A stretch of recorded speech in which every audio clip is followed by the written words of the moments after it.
Were you ever so fascinated with an animal as a child? For me, it was with the shark.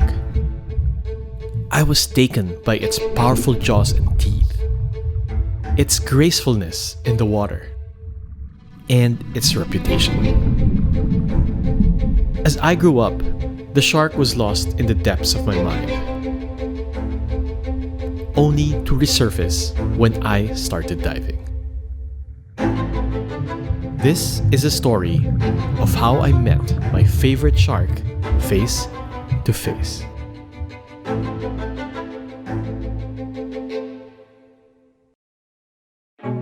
I'm Noel Guevara, conservation photographer, filmmaker, and National Geographic explorer, and I believe in the transformative power of a journey. Join me as I explore incredible destinations, immersing myself into their ecosystems and forging bonds with the locals. As I connect with the destinations on my journey, the insights I gain always come from the most unexpected of places, proving that when navigating our journeys in life, they should be uncharted. This is Life Uncharted.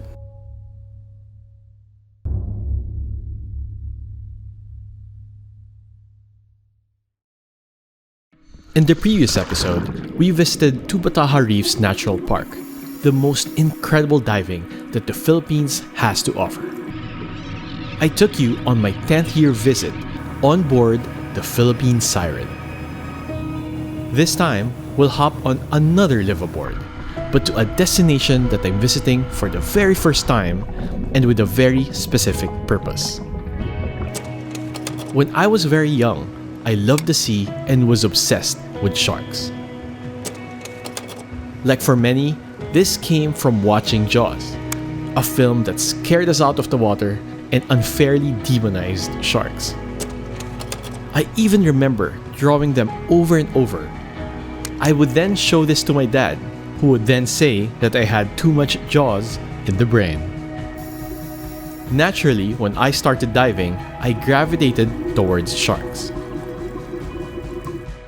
But there was one species of shark that I loved above all, and it can be found in the Red Sea.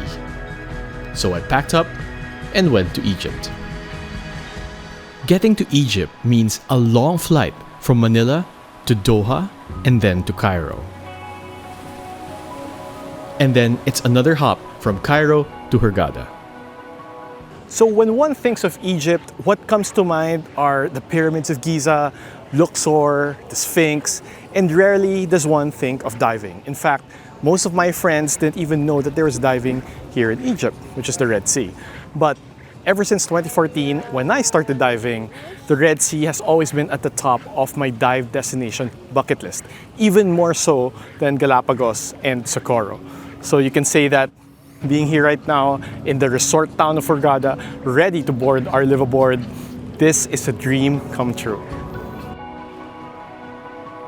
The Red Sea is a seawater inlet of the Indian Ocean, dividing Africa and Asia. The northern part is considered one of the 7 wonders of the underwater world, featuring wrecks and thriving reefs. Further south, where we're gonna go, lie the Brothers Islands, Daedalus Reef, and Elphinstone Reef, all of which offer dramatic encounters with dolphins, mantas, and various shark species. And this is why I'm here, to search out the Longimanus, my favorite species of shark that holds the #1 spot in my photography bucket list. That night, a dolphin came out to hunt the school of fish around their boat, while we were still in the marina. If this wasn't an auspicious sign, I don't know what is.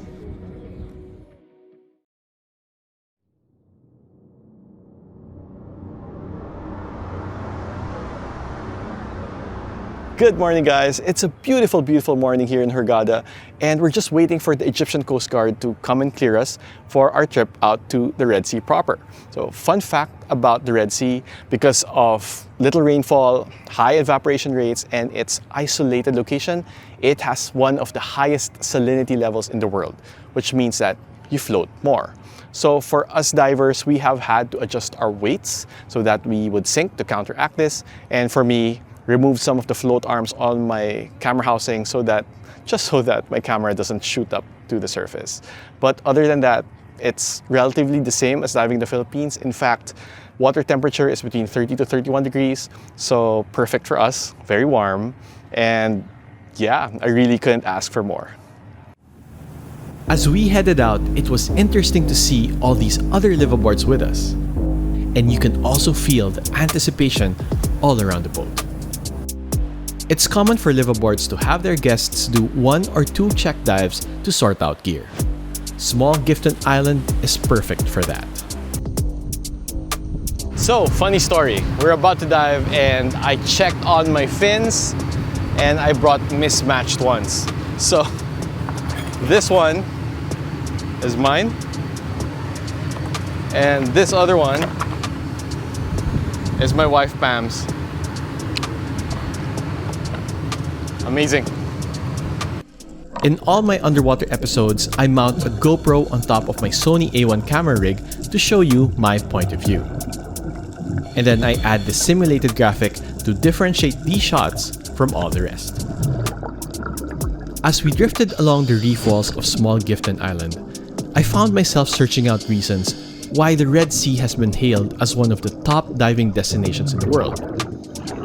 It was satisfying to see the usual suspects that make for photogenic reefs. Gorgonian sea fans, colorful hard corals, and of course, clear visibility. The dives at Small Gifton felt new, but very familiar. Like turning a corner in your neighborhood that you haven't explored before. To bookend the day, some from our group chose to do night dives here as well. One of the few sites where it's allowed due to slack currents and absence of sharks. We then made the long overnight journey from Small Gifton to our first red letter spot, the Brothers Islands. Named so because of these 2 identical islands if not for size, Small Brother and Big Brother. Here, we are expecting a lot of sharks and big animals. But what we didn't expect was the weather. Red Sea in September is supposed to be the best time to go due to calm conditions, but the winds now were just blasting. I may be smiling here, but what I didn't know then was that these persistent winds will plague me for the rest of my trip. One of our memorable dives here was from the North Plateau of Big Brother Island, where we passed the wreck of the Numidia, a cargo vessel that sank in 1901. I'm not really into wrecks, but here are a few cursory shots.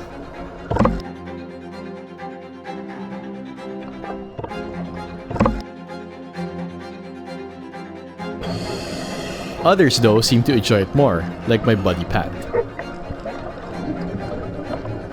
The Red Sea was really flexing its reefs here at the Brothers Islands. They were thriving and full of life. But I still wanted the big stars of the show. I wanted sharks, and I wanted a lot of them. So it's the end of the second day and we are now leaving the Brothers Islands. Now, I wouldn't say that the last 2 days have been boring. We have had really good viz and really gorgeous reefs, but it has been uneventful. The species that we were looking for weren't showing up. The sharks, the mantas, dolphins, dugongs, none of those. But it is also just the second day. So I'm hoping our luck changes and things pick up tomorrow. Next stop is Daedalus Reef. Out of all the sites in the Red Sea, I found this one to be the most fascinating, mainly because of its mythical name.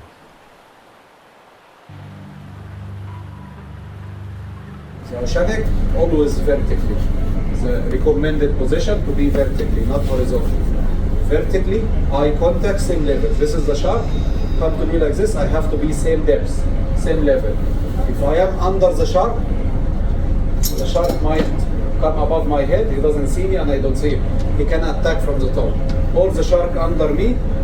Unless the shark is too deep, I will not go to it. Okay, so try as much as possible as you can to keep same level, same depth, eye contact. If the shark is turning, I look at the shark eye, and I turn with him. I'm taking a video, I move with the shark like this.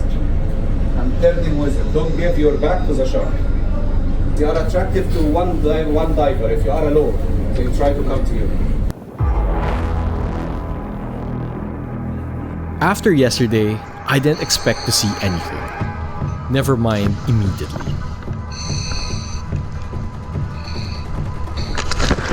Yet, there it was, right in front of me. Without any pomp and fanfare, the Longimanus, my favorite shark. Measuring 8 to 13 feet long, the oceanic white-tip shark, Carcharinus longimanus, is a pelagic shark named so because of the mottled white pattern on its fins. Longimanus, as it is often called, means long hand, in reference to its long pectoral fins. It is a solitary top apex predator, and although it's slow-moving, it is opportunistic and can be aggressive. It gained infamy in what is considered the worst shark attack in history on July 30, 1945, when hundreds of sailors that survived the sinking of the USS Indianapolis allegedly fell victim to oceanic whitetips. That said, a recent article by National Geographic sheds a different perspective on this tragedy. It highlighted a comment by one of the veterans who said that sharks didn't really bother them and they had bigger problems. The Longimanus was also known as the most abundant large animal in the world before its numbers were decimated in the last 2 decades through intense overfishing. It is now critically endangered. And that's why I consider myself extremely lucky to even be in the water with just one individual. So, I got to work.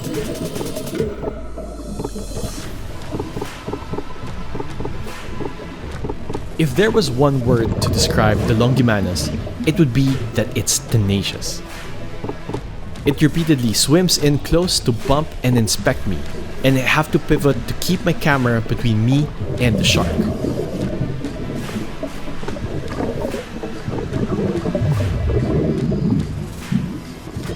It's a good thing that the oceanic is pesky. I just stay in place, camera set at aperture priority, strobes at half power, and I focus on composition.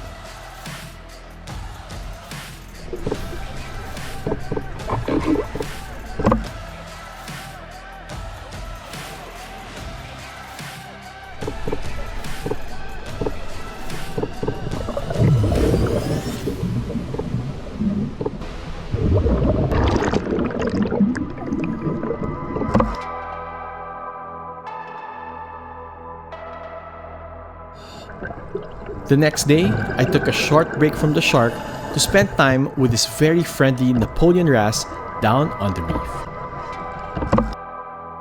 It has an unusual but amusing relationship with our dive guide Musa, and I caught that on camera. And then, it was back with the Longimanus for the rest of the day.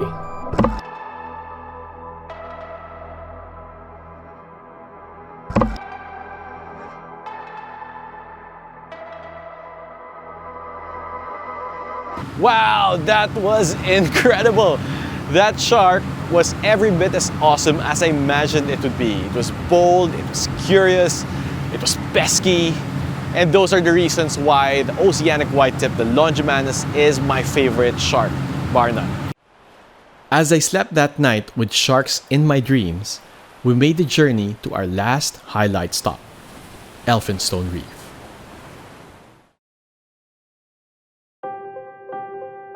Now, I didn't mean to start off this chapter with such a morose title, but after those dives with the oceanic, things started to go downhill for me. Elphinstone Reef has been touted as one of the top dive sites in the Red Sea, with chances of seeing thresher sharks, Longimanus, dolphins, and mantas. But in my 2 dives there, we only saw an empty wall and reef. Then, having reached our furthest point, we made our way back, and the winds made our journey miserable. I'd have to admit that by this time, my frustration has built up due to the lack of other subjects. So much so that when we dove Rastorombi, I forgot to load my memory card. The next day was a welcome change of pace, although a bit grim. We dove the Salem Express Wreck, a roll-on, roll-off passenger ferry that sank at 11 p.m. on December 14, 1991. It sank entirely in just 20 minutes after it hit the reef, resulting in as many as 450 souls lost. The wreck still had its cargo and loaded cars, as well as personal belongings of the victims. Some areas were sealed shut because other remains could no longer be retrieved. I am not a big fan of tight spaces, and coupled with the chilling history, going through the compartments felt heavy and ominous. I was so relieved when we saw the exit. To clear my mind, I did a quick photo shoot with my buddy Gary, showing off the scale of the wreck.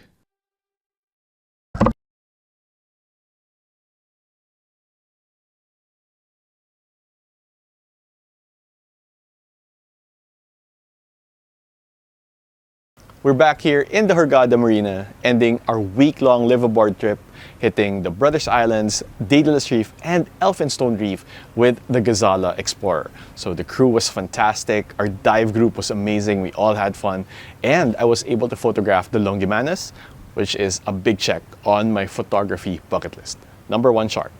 So I do wish that we saw more species like hammerheads, mantas, dugongs, but it is what it is. That is the wild, very unpredictable. But fortunately, I am now heading further down south to the Marsa Alam area on the Marsa Chagra resort so that I could hit some spots that we weren't able to visit. So fingers crossed, we see more stuff.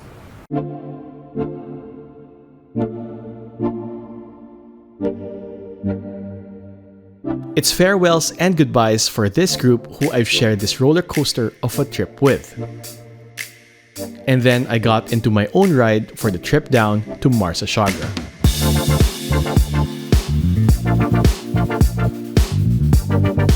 Chagra is 3 hours by car.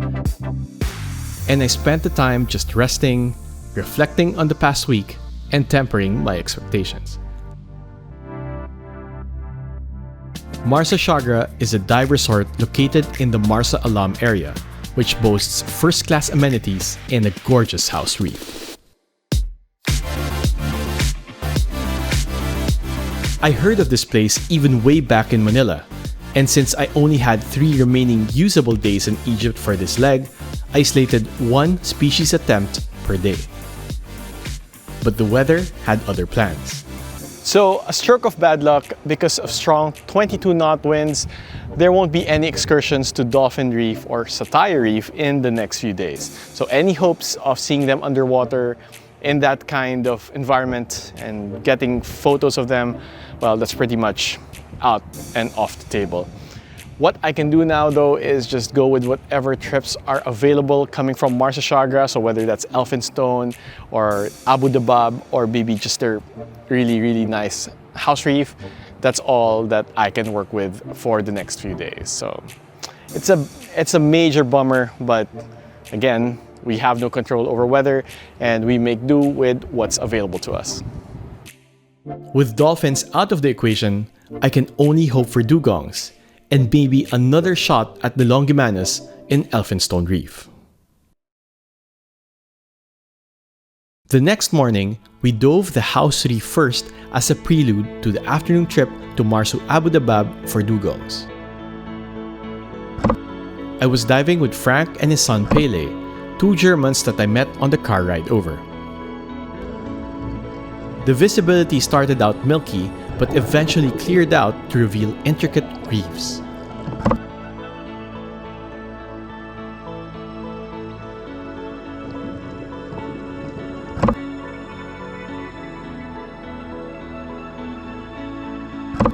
There was some interesting animal behavior to shoot, but other than these, there was nothing exceptional during these dives. Another group, however, sighted 12 dolphins in another part of the house reef. And then we were really slammed when the afternoon's excursions were cancelled once again and moved to after lunch the next day. Hello. Last day of diving here in the Red Sea. It's 6 a.m. now in Marsa Chagra. And I have to say the dives yesterday on the house reef were pretty incredible. But today we are now hitting Elphinstone one more time. First dive of the day, and then finally Marsa Abu Dabab for a chance at the dugongs. So one last try, one last push, attack. The wind conditions really hit home on the 25-minute Zodiac ride to Elphinstone Reef. It was all really rough, but I had so much fun on the Zodiac ride.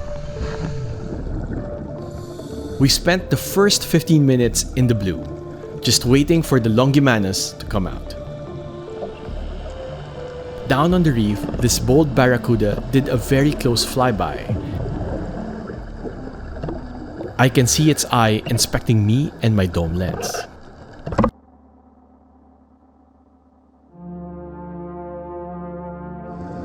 And then, when one of the boats began releasing its brown water tank, I knew that the chances of a shark sighting just went up, as they're attracted to the smell. But after 20 minutes of nothing, I finally gave up and shut down and covered up my camera. And that's when the shark arrived. Unfortunately, it took me a while to remove my camera covers, but I got this footage as it sped away. It was definitely a different individual based on its dorsal fin with a cut at the top. Lesson learned, it's not over until it's over. Never cover up and pack away your camera until a dive is really done. Back at the resort, it was no surprise to learn that their plans were upset once again. So some crippling news. I went to the dive center for my 2 p.m. trip to Marsa Abu Dabab for the dugongs, and I just found out that it has been cancelled due to strong winds. I'm really disappointed.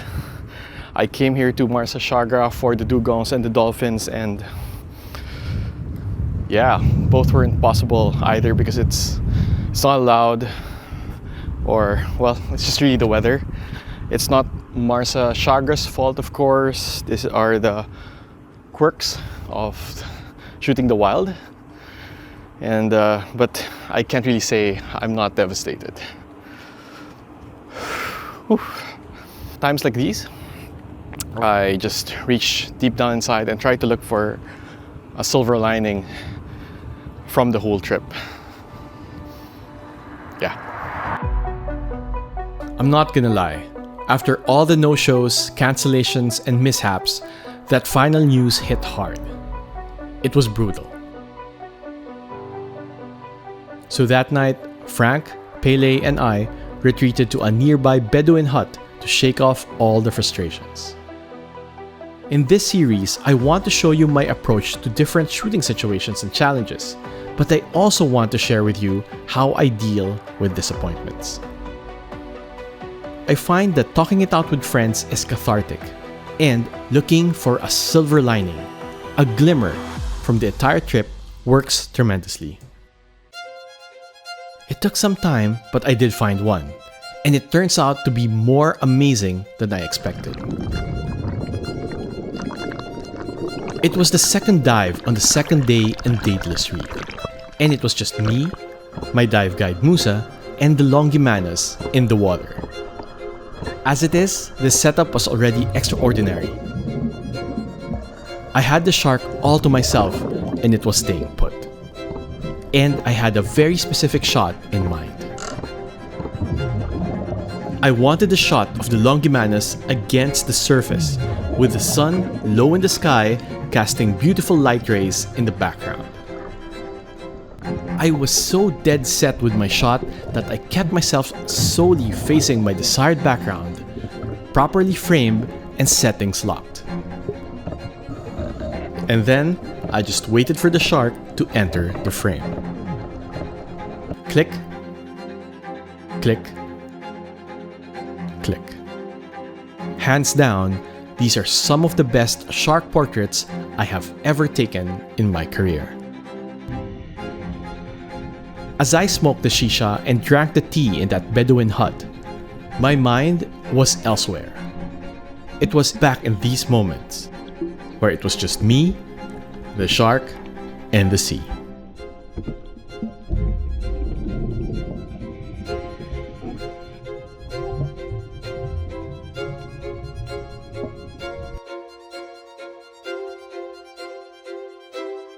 By the way, after I left Marsa Shagra, Frank and Pele were eventually able to go to Marso Abu Dabab, and they saw the dugong.